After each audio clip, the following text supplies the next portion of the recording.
This podcast is a quest for well-being, a quest for a meaningful life through the exploration of fundamental truth. Enlightening ideas, insights on physical, mental, and spiritual health. The inspiration is love. The aspiration is to awaken new ways of thinking that can lead us to a new way of being well. Welcome to Body, Mind, and Soul Healing Conversations.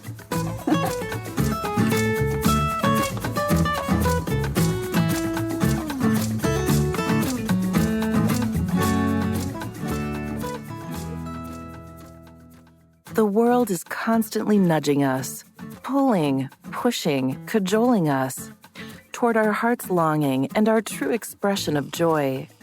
Yet, our conditioned mindsets can resist these gentle but insistent signals, too often dismissing synchronicity and serendipity, the very language of this magic, as little more than accident or annoyance.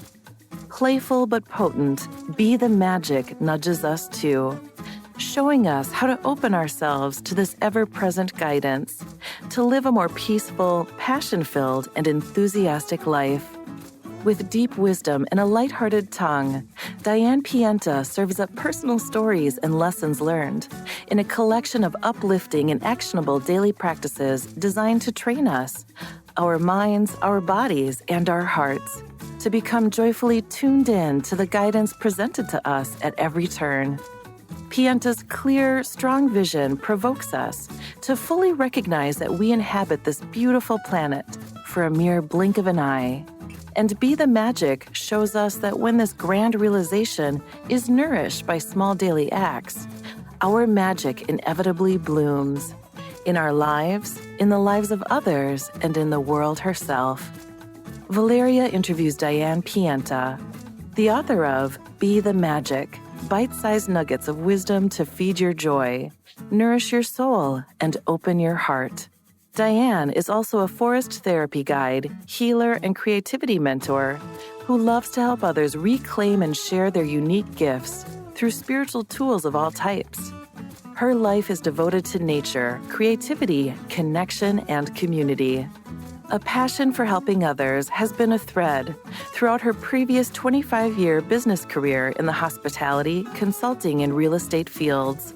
A cancer diagnosis, chronic infections, and subsequent adrenal burnout redirected her to a spiritual and alternative path of healing.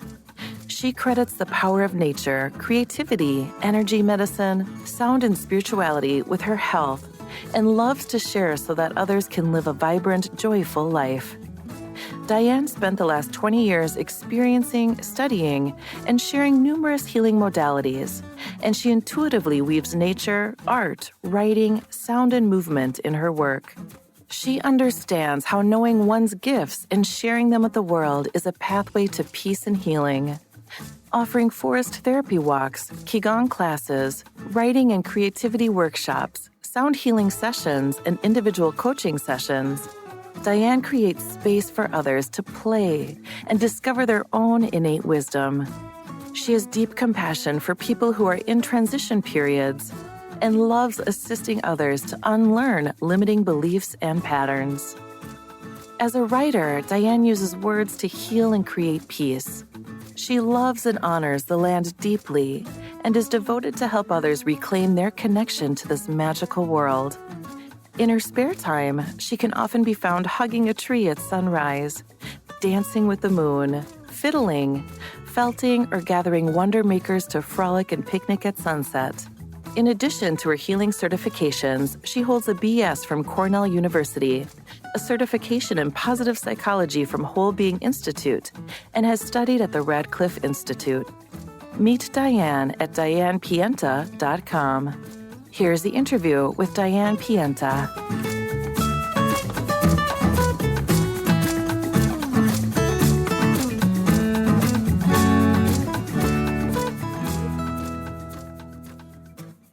In your own words, who is Diane Pienta? Thanks, Valeria. So who I say I am in the world is someone who knows in my bones and in my heart that the world is constantly sending us signals and synchronicities and magic when we're just open to it. I love Walt Whitman's quote that the sidewalks are literally littered with postcards from God.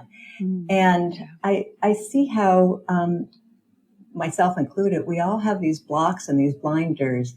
And when we're able to remove them, the world really does deliver magic and synchronicities. And there's this joy about it that I believe that we're here to experience. And so my access to that, both for myself and in working with other people, is through, there's thousands of ways that we can take off those blinders. And even as Rumi says, there's hundreds of ways to kneel and kiss the ground. But what I've found is that like a really strong connection is through nature and through community and through creativity. And what I think about nature, we are nature. We're not separate from nature, but we've somehow separated ourselves. And so I sense this deep sense of kind of disconnection and lack of belonging in the world. And so when we're able to connect back into nature in that rhythm and get into the rhythm and get into our own rhythm and access our own intuition, then it becomes this beautiful dance that we're dancing with life instead of like getting through another day. So, I would say that's who I am in the world. Yes, and it's beautiful. Yes, I have to say, usually say 1 billion times, 1 trillion times to these things because, yes, my view per se, my perception of reality, it's usually from the lens of spirituality. It's always, let's say, that's my foundation, though. And it relates very much to the idea, the concept of magic, or miracles, as you call it too. And I'm wondering if they are one and the same. Pure consciousness, God. You said that beautifully about us being nature itself. We are not separate from nature. And I often wonder what causes the separation, that disconnection. Would you say the thinking mind, the rational mind, the identification with that? Yeah, I what I see is that when our ego gets in the way, and also, what I see is that we've been slowly over the last, culturally, we have more conveniences than ever before, but it's not like we're out in nature more, and it's also not that we're creating more. When I think about, my grandmother from years ago, and she didn't have any of the conveniences that I had, but she had enough time to quilt and to cook and to sew clothes. And, ancestors had time to make music and to dance and to sing. And those are the things that I see as being grounding us to this earth that we're on. I love spirituality too, and I could spend so much time in the spiritual realm, but we're here to ground it on the earth and access our own magic and serve that forward. So, when I see us, and self included, it's so easy to uproot now in this, in our culture. It's very busy. We don't really have the time to listen to our intuition, to listen to our own divine spark. And so we're so busy, and we're so bombarded with, whether it's texts or emails or just constantly filling our ears. And so people, I think, we're just a little bit more connected to the land, and we've just been more and more disconnected from the land. I know myself, even when I spend a couple of days in nature, like really in nature and tuned in and really listening with all of my senses and not on devices, I have a clarity and a sense of belonging and a sense of intuition that's very strong. And so I don't know if that answers your question, but I think there's part of that. And of course, I think it's part of our what we came here. We came in from the light and spend our lives often trying to get back to the light in all of these different ways and helping each other get back to the light. So just some thoughts there. Yes, yeah, yes. It's an interesting thing to see that some of us have this idea of spirituality as something separate also from the body-mind, which for me, everything's connected. There's no disconnection. Everything is happening in God, per se, if we can use that word here, or let's say life itself. It's doing this, the speaking, the hearing, the seeing. Everything is universal. So I think that changed. My perspectives changed quite a lot when I understood that, because before I think I've been always a spiritual seeker, interested in spirituality, but I remember having being grounded in the body a bit too much because I had a lot of trauma. So I have a lot of these traumatic responses stored in the body. So I couldn't really trust my intuition. It was always very confusing. I didn't know what voice to listen to. So I had to find a way of, let's say, find that placeless place that would help me explore, investigate the limitations of body-mind. So I guess for me, it's almost like this beautiful dance of everything, of the body, mind, and consciousness, which that's how I refer to it. I'm a student of Vedanta, which is a Hindu philosophy, spiritual philosophy. So we call it pure consciousness, which is not separate from anything. But I guess, Diane, there's something about being, let's say, focused too much in the body that made me too materialistic, in a sense of even my spirituality became, let me ask the body, to ask God what I can get, the things that I could get for the body to benefit the body or the mind somehow.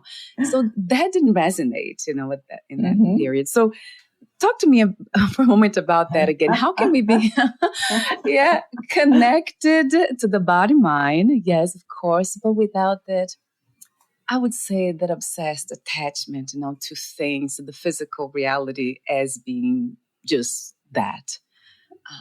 How do we learn to embody what do you call magic in a way that is beneficial for us as a body, mind, and others, and the earth itself? Yeah, I love that. When you were speaking, what was coming to me was how, we're spirits here in a human body. And so, and we can forget that we're easily, like, it's so easy to go like down into the rabbit hole of the human ego. And so I think like anything, it's this beautiful dance and balance and, looking at different situations and sometimes even asking, well, what would, if I was here at Spirit, which I am, what would I do in this situation?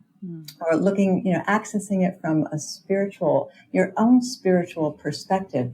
Because, I like what you said too. A lot of times we ask outside, like the divine outside of us, like, oh, please deliver this to me, right? But in some ways it's just asking another authority figure to tell us what to do versus accessing, saying, it's a partnership, right? Like, yes, Source, all of, I'm a spark of Source and Source is in me. So how do I, connect in and lots of ways. I mean, different ways for different people. And I think this, again, comes back to the intuition and, one of the things I keep coming back to is really identifying what you love, like really what you love and doing that. Because when you do what you love, when we do what we love, we're filled with love.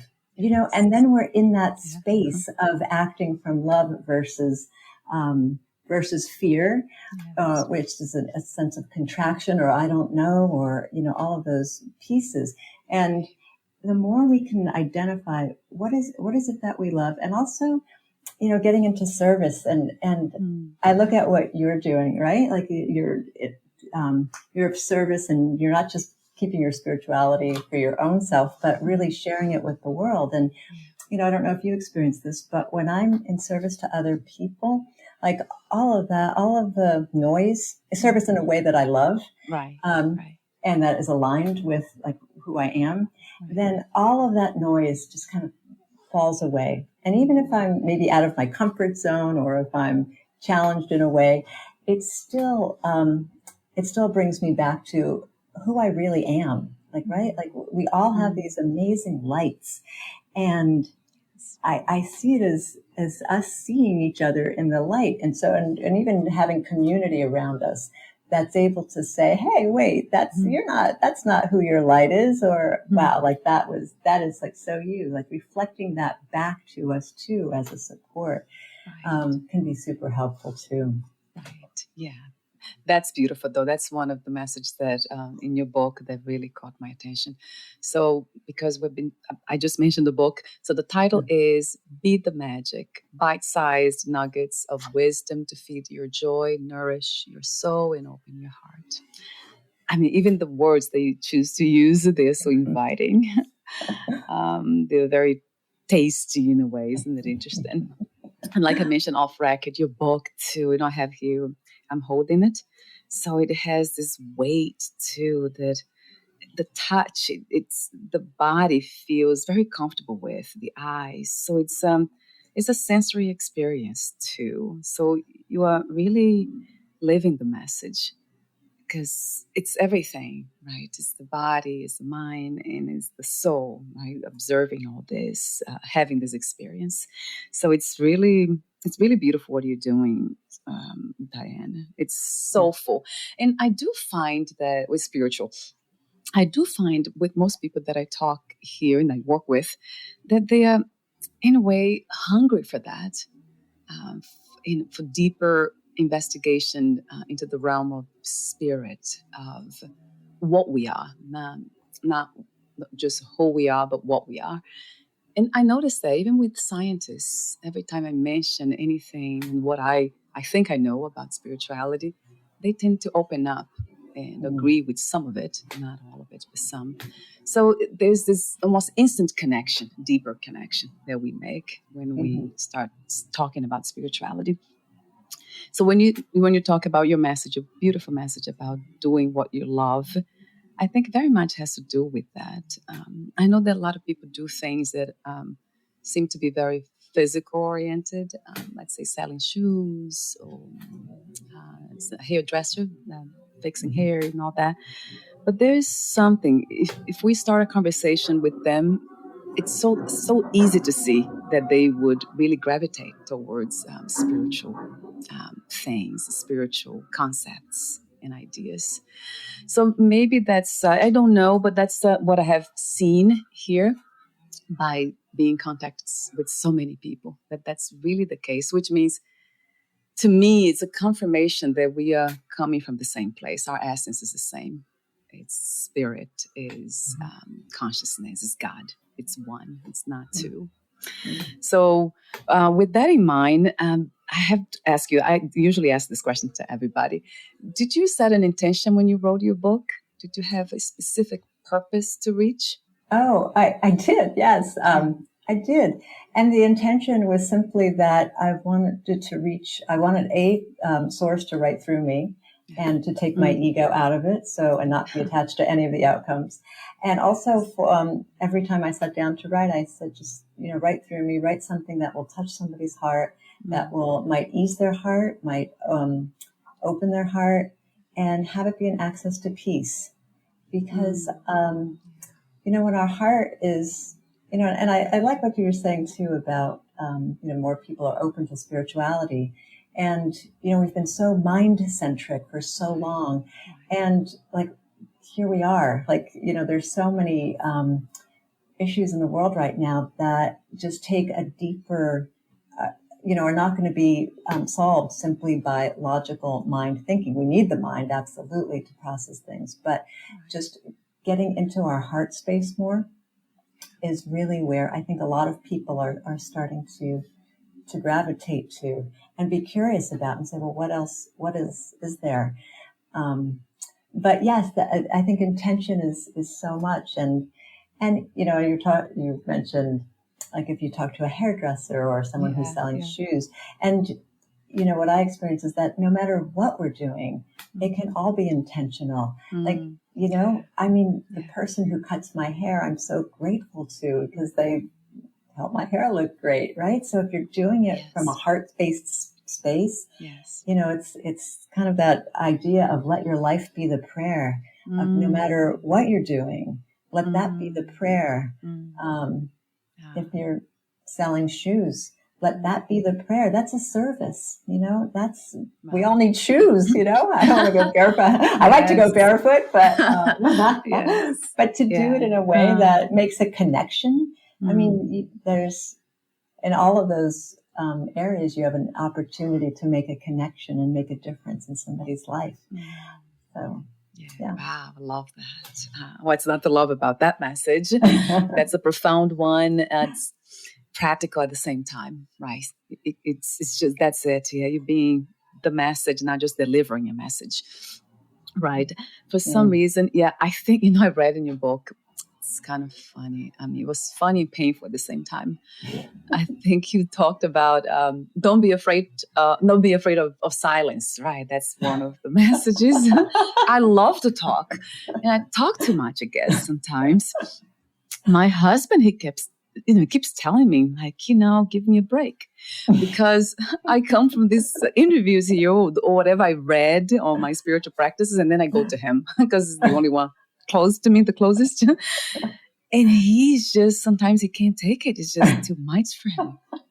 And I'm like, how can you push away something like this? It's so beautiful. But he said, you know, you talk about this all the time. And sometimes he's not nice about it. He's not really kind about it. So I was reading what the message here. So you say, I mean, there's so many insightful messages there, but you say, you ask questions. So the questions are we energizing others, ourselves, and the world with our speech? Do we think about its impact in how others are affected by how and what we say? Do we care how people are left after being in our presence? So these are very, I mean, you just made me, you didn't make me, but I stopped here. I just paused for a while. And I was reflecting on my own. I guess, Diane, that has to do also with one's expression, right? Unique expression in this reality. Because for me, it has been communication, clarity. I mean, I think there's nothing more powerful, empowering, and divine than being able to reflect something that's so abstract, that can feel abstract as God, spirituality, and all that, into words, you know, and you give life to it in a way that there's something about words, and when they are spoken in a way that there's truth is present. There's so much power in that. I don't know, I'm not, let's say, attracted to that idea, this concept, but has been, that's why I do what I do. So it shows me in a way. So that's been my way of expressing. And so I just have to be wiser about it, I guess, not talk to my husband about it so much. So, but that's a very powerful message. Talk to me about how, actually before that, I know that I want to go back to it. Before that, I do have another question for you. How did, I know you went through some challenges with your health, but was it then where you found this embodiment, you know, this very practical way of relating to the idea of magic and miracles? Or before that? Oh, well, I think, you know, I even as a young child, I was always interested in, you know, ancient customs and traditions and older ways of being and spirituality. I didn't have a word for it then, but, you know, I was always in awe in nature. I mean, just felt presence. But I think it was when I had a cancer diagnosis in my early 30s that, you know, it was an awakening. It was a shake up and a wake up call of like, who am I really? What am I doing on this earth? We're here for such a blink of an eye, like such a short period of time. What do I want to do? And it just opened me up to that. And, I have this sense that it was, while I don't wish, to experience that again. And, but in a lot of ways it was a gift because it set me on a spiritual path. And I think for a lot of people having crisis, that is often, so often we don't like the darkness, like, right? We say, oh, we want it to be all love and light. I love all love and light. But the darkness is where, growth and transformation and creativity lives, and where, it's like the wound is where the light gets in. And so it was a very powerful time. And, from there, it kind of went on from there. But, yeah.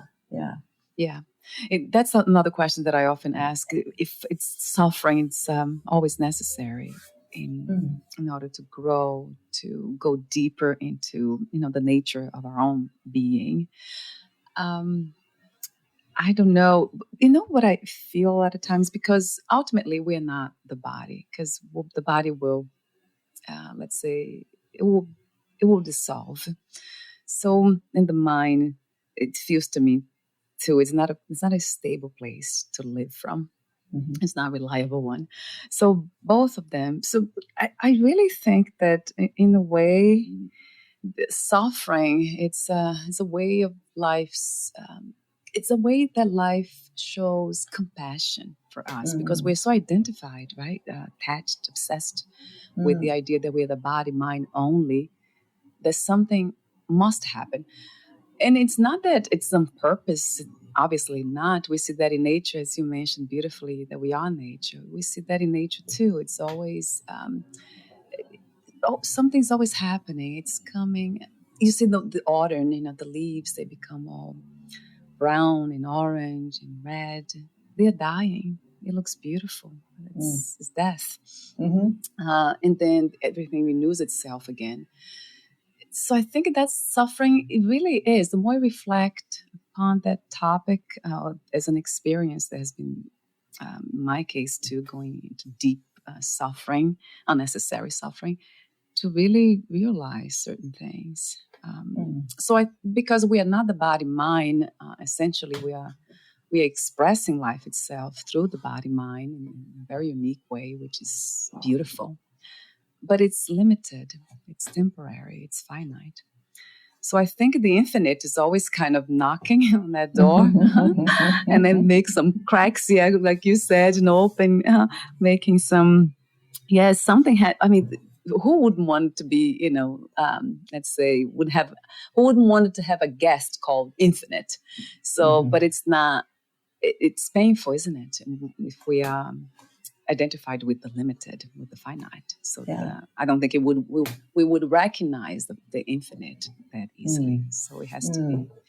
I don't know. That's what it comes to me that way. That's I don't know if that makes sense to you, but yeah, I think back to times that were really painful. I mean, just, a lot of heartbreak, a lot of grief, a lot of loss, a lot of just kind of, throwing my hands up to the universe and being like, what is this? Right. And like, I don't think I signed on for this. And yet, coming through it, I think a couple of things. One is, I know during those times, I was reaching for the light in such a deep way, deeper ways than I had ever reached before. So I think that it opens us up to a more spiritual connection, but it's deeper than that. It's really like, I would call it reaching for the light. And it also gave me tremendous empathy for people who are suffering in a way that it's just much deeper than it was before. I think before I had those experiences, it was more I don't want to say cerebral because I would feel for people, but it was like to experience that is to have empathy and compassion that we can have, and also can help others through in a way that I don't know that we can without the experience. I don't know. That was just something that came to me on that. And while at the time I remember thinking, oh, this am I ever going to be my light-filled self again? I would not trade it, actually. It was, a very opening experience. Yes.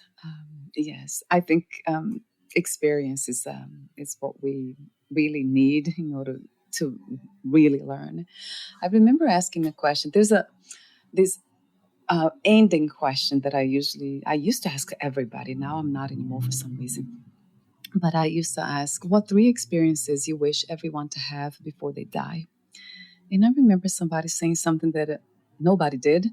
She said, I wish them to lose somebody, to go through something deep suffering in order to learn profound lessons. So, and she's somebody that's very aligned with spiritual laws and spiritual knowledge, and she's a therapist too. So that surprised me that she said that, but at the same time didn't. It feels like we do need the experience of awakening. That that's the term that a lot of people use. It's really waking up for what is true. When you said before, we were talking about going through challenging situations, and then you often ask, what to do. I usually ask, show me the truth. I'm always asking for truth, because I think that's what we are really looking for, all of us. We want to know what we are and what is not even the purpose of the experience, but essentially what are we?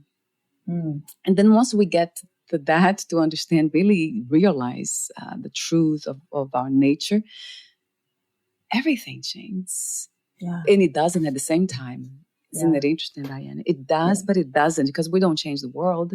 Right. We don't change other people's lives, but something changes, and it has to do with perception. We don't see ourselves in the world the same way. Right. And there's a piece. There's a piece to that in what you're saying. I think that's, I had a spiritual teacher, Ellen Tadd, who's wonderful, and she would, teach, in a situation to ask, given what is, what's mine to do? So, doing what's ours individually, which is not what anybody else's is there to do. It's what's ours, and, to not do what's not ours to do. And to develop that gift of discernment so that we are, and I guess we're circling back again to the idea of intuition and inner knowing of really tapping into that. And the word that's coming to me is silence, which again is also circling back. That's what I need. Well, and I love what you said, because life happens in conversation. Like, for me, there's nothing better than a juicy conversation that, that's full of life. Like, that's how life happens. And so it's not to not have those conversations, but it's also the balance of making sure that we're taking the time to really tune in to our silence, so that we can hear ourselves as well. I think that's the ultimate.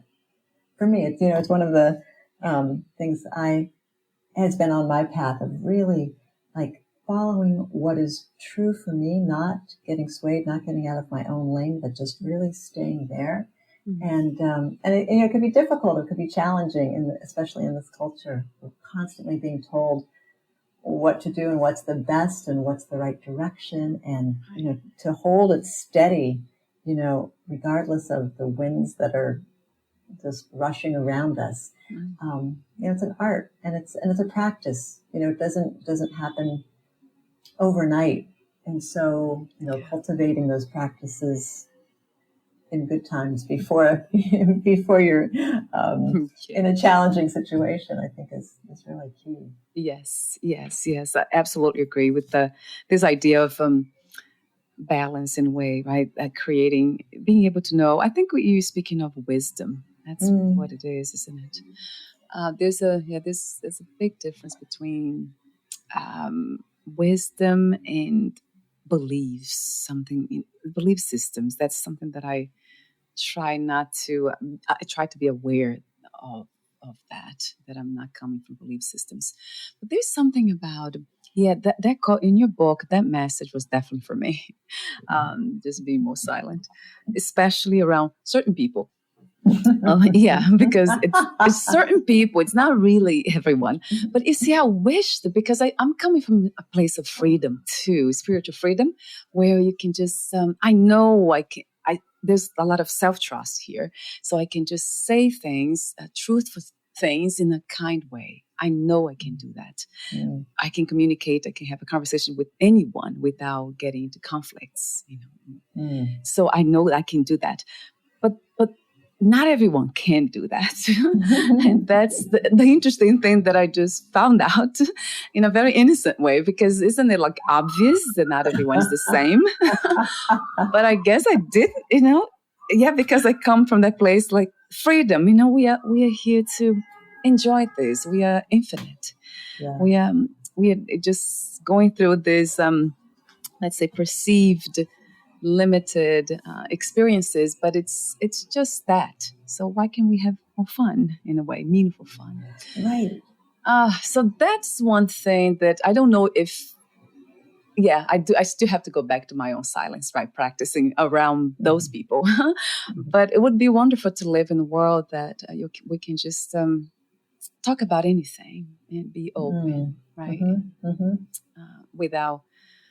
Without fear. I think that's what it is. You mentioned love, fear. That's something that, always coming from love and without the hesitation, without hitting the brakes per se.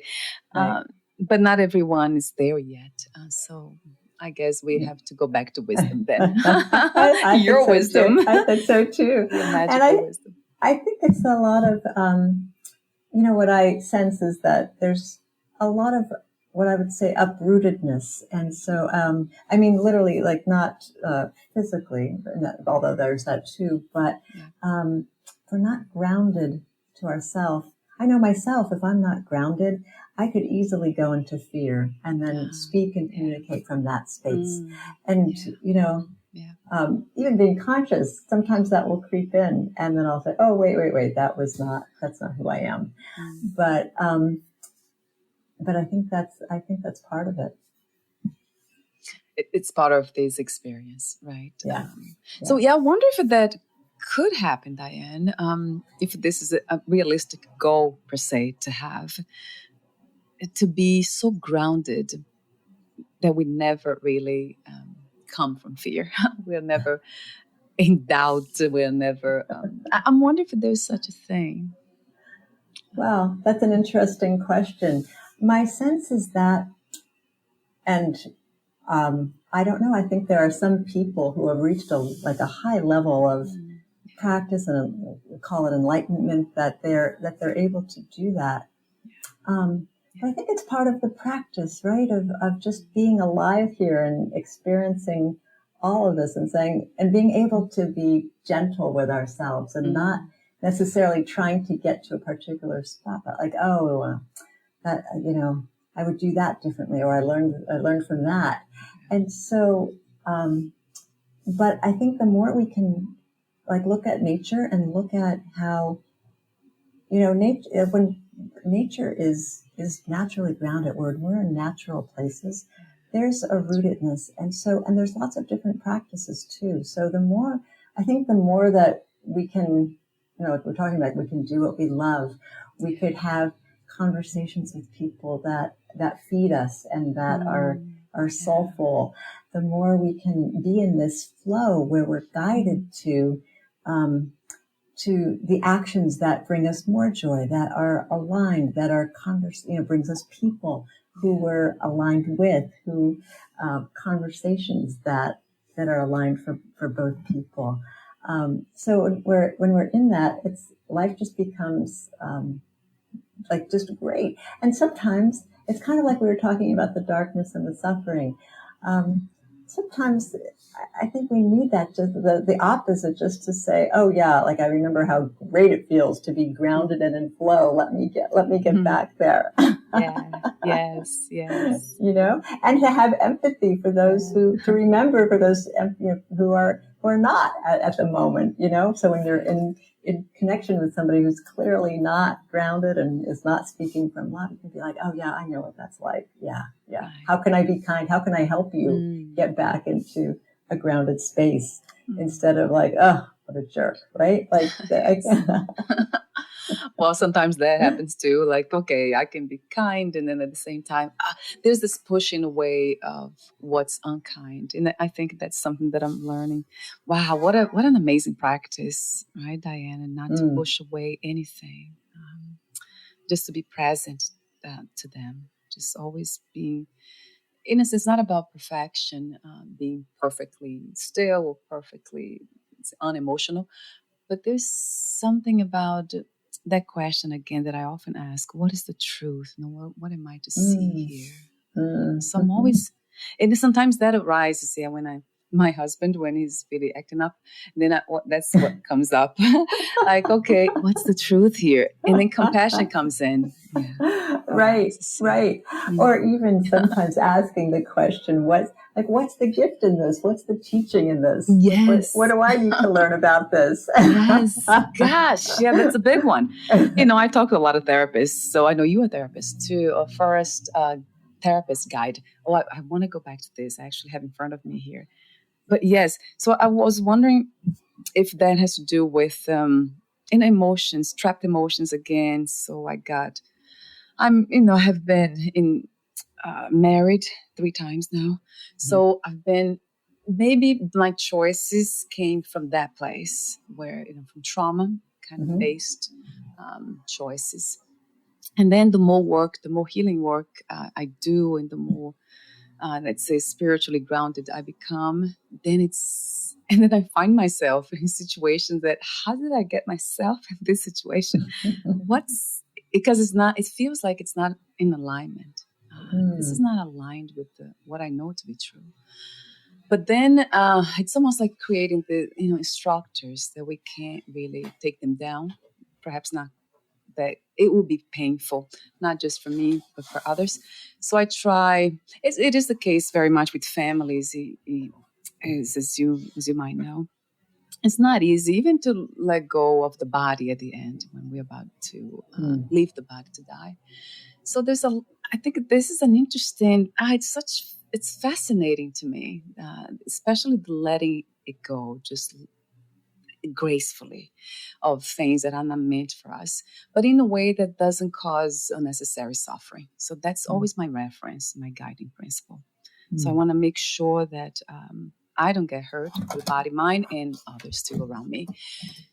But that's also, there's a different kind of dance again, because you can't. We can do that for too long as well, and then end up causing more unnecessary suffering. Okay, I don't know why I mentioned that. Gosh, maybe. I love being open, though. I can't help it. So going back to what you do, Diane, talk to me about being a forest therapy guide, and a creativity mentor, and a healer. Are they all different aspects of what you do, or they are somehow integrated? I do a lot of different things, and they're all different ways to really access ourselves again. And I should just clarify that forest therapy is not a therapy in the traditional sense of the word. So I'm not a traditional therapist, and that the training is much different from that. We actually say that the forest or nature is the therapist, and we're the guide who opens the door. And so, for example, it's taking people into, I say nature, but it could also be, I live in the city, I live in downtown Boston, and it could be, a city park. And we go for enough time that we get we help people really get into their senses. So, you could go for a walk in the woods and be completely in your head and not even remember one tree or stone, or, you're just thinking of that conversation or what that person said. And you do get benefit from that. But when you could actually be in this reciprocal relationship with the trees, with the sky, they all are speaking in a way. And it's being able to, like listening and opening our eyes, really seeing in a different way, seeing patterns, seeing, again, we talked a little bit about there's such a deep sense of lack of belonging that happens.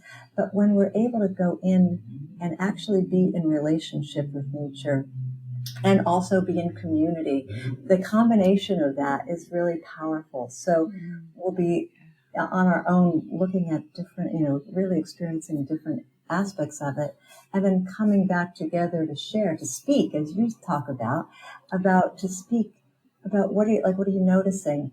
Because it's in the speaking that we're able to process and integrate, and it's optional, but you're also get that you're held in this community, and sometimes it's so simple.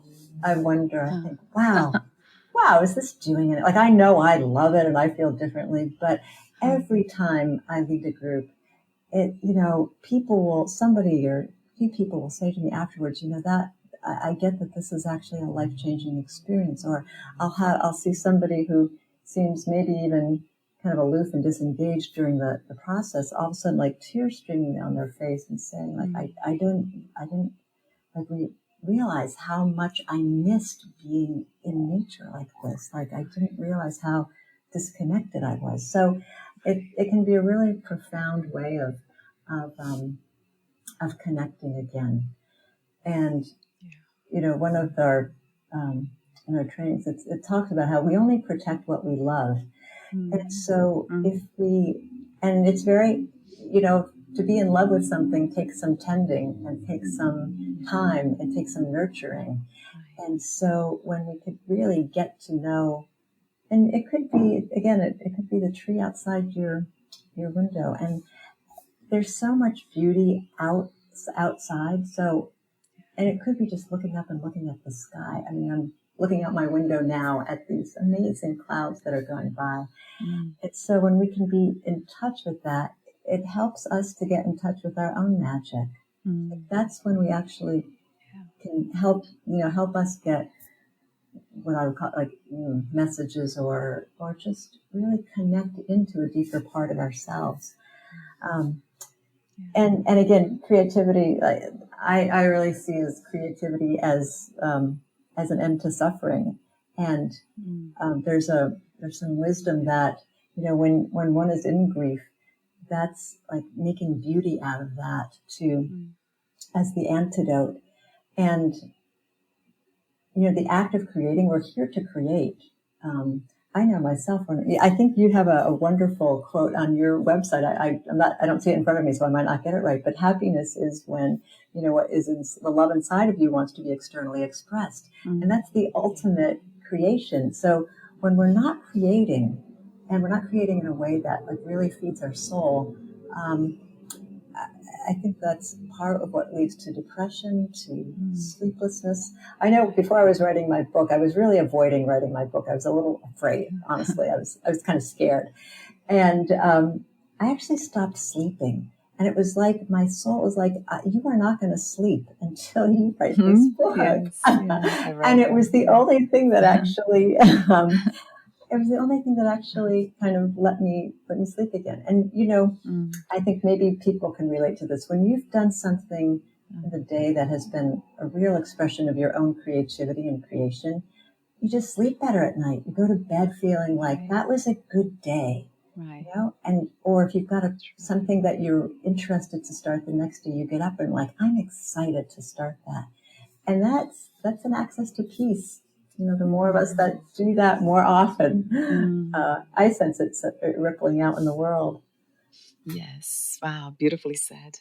Yes. Beautifully expressed, that truth. Yes. I love the way you talk about magic. I don't use the word magic, but I can, what I how I relate to the idea is freshness. There's something that is, I think I mentioned off record too with you today. It's very fresh. It's I think you mentioned in the book you used the word unconditioned. So there's no it's not programmed, conditioned. We're coming from a place that's free. So there's something about in me that's always kind of looking for the big picture of life, and freedom always comes, as the message, as something to be interested in. So the idea of freedom, I really relate that magic to that freedom, love. Yeah, I agree. And, when you think about it, it's freedom. I think of, most kids are very free. They're just there. There's a freedom. There's an awe. There's a wonder. They do what they love until they don't want to do it anymore. Then they just stop and they do something else. Yeah. And so there's this, they've got it going on. And so, and as kids, it's like, oh, what's magical, right? But as adults, a lot of times we think, oh, that's silly. And so maybe my version of magic is the awe and the wonder of the simple everyday.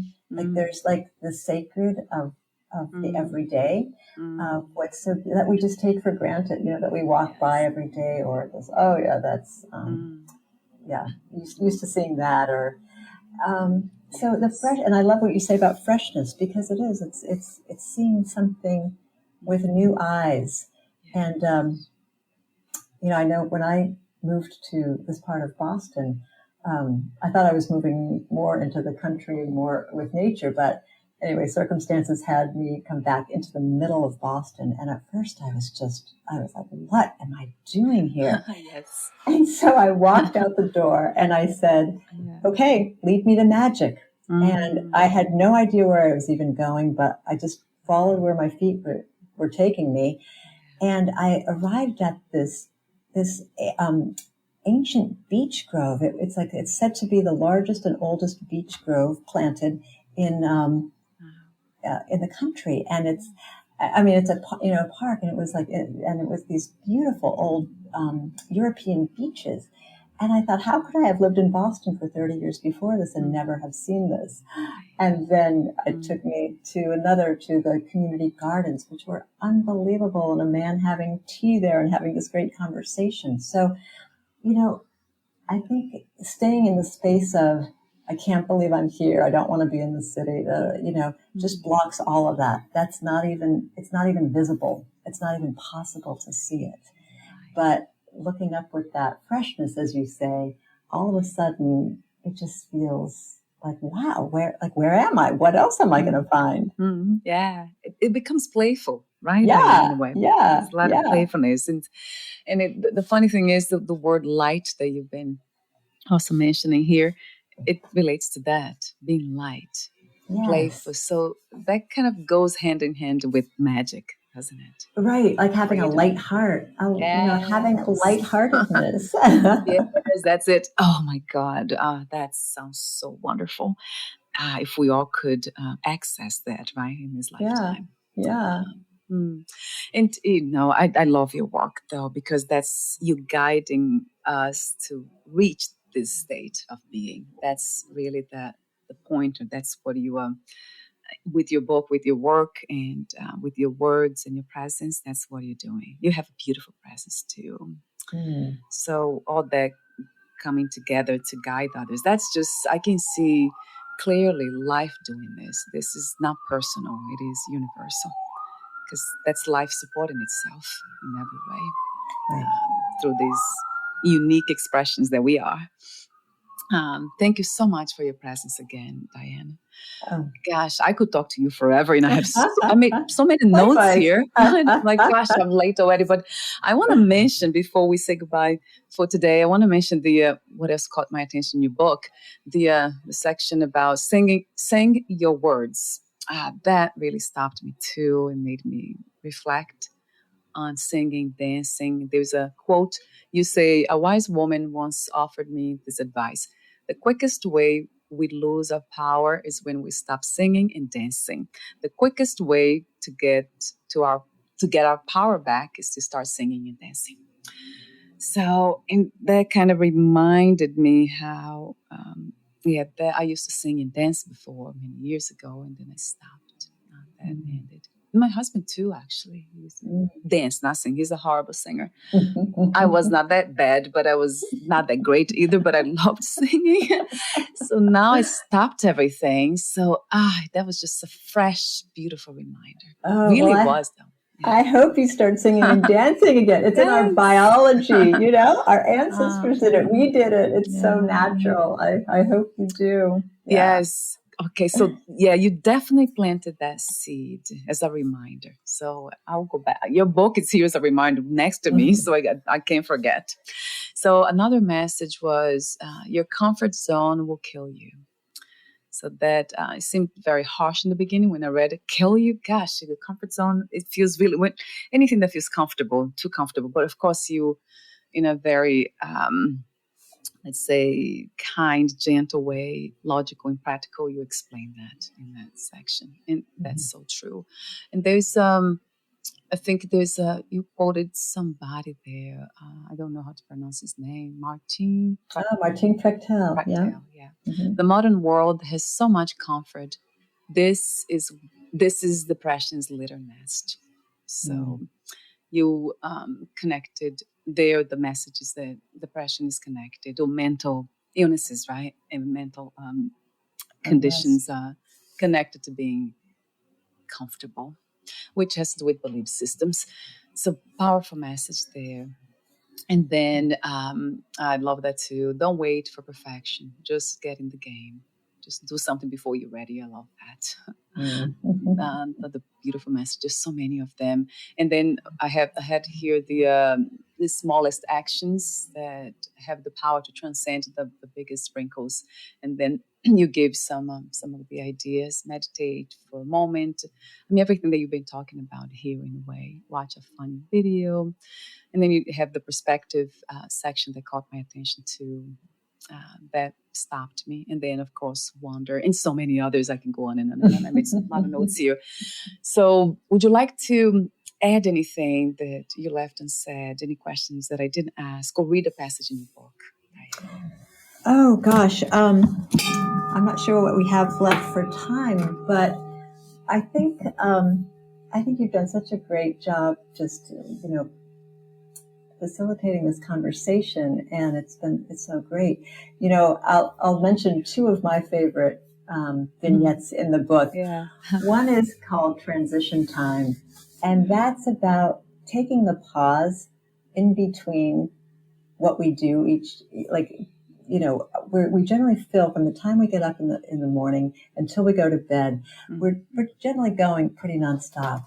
Yeah. But it's inviting people to just take 2 or 3 minutes in between your activities, from going to work to, picking up kids at school or going to an appointment, just stopping for a couple of minutes and letting the pause, see what actually comes out of the pause. So there's that. And another one, if we have time, I could just randomly, I could randomly read this little short vignette. Yes. And this one is, getting started is the hardest part. A few years ago, I was lucky enough to be included with a group of people re-mudding a beloved and sacred southwestern adobe building, built in the original straw, mud, water method. We were there to give this hall a fresh coat of mud, just the right kind of dirt mixed with just the right amount of finely ground straw and water. Like many of the others, I'd never done this and was learning from a beautiful man considered the best and foremost expert on repairing and restoring the old historic adobe churches in the Southwest. I was excited and a little nervous.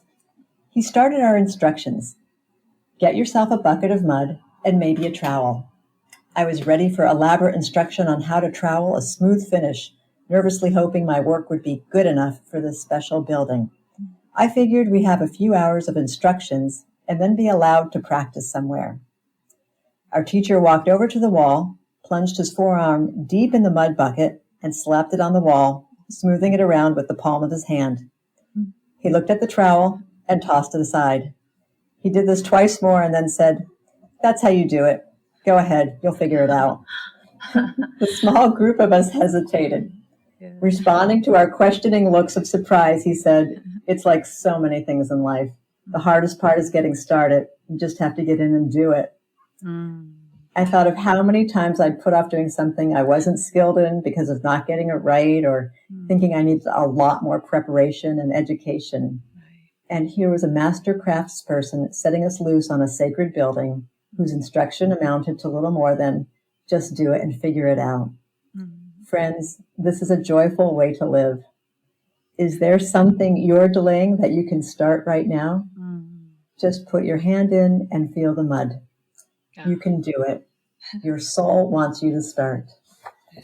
Love that. See the message of simplicity, spontaneity, right? Creativity, freedom. Yeah. Freedom. Magic. Yeah, it's that's freedom it. again. Yeah, that's it. How wonderful. Thank you so much again, Diane, for your beautiful presence in our reality. Thank you everything so much. about you is just so beautiful. Thank you. Thank you. Thank you. Thank you for having me on, and thank you for what you do in the world as well. It's been so wonderful to speak with you, and I'm appreciating you so much. Thank you. Thank you. So we're saying goodbye for today. I'll have your website link on the podcast notes. That's DianePienta.com. It will be there, clickable, easier that way. Take good care of your beautiful self, Diane, and we'll talk soon. We'll be in touch again. Bye for now. Bye-bye.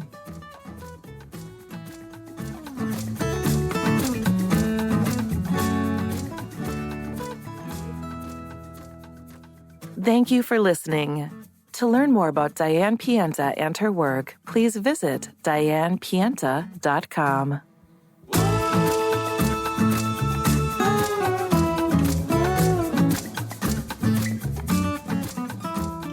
To learn more about this podcast, please visit fitforjoy.org/podcast.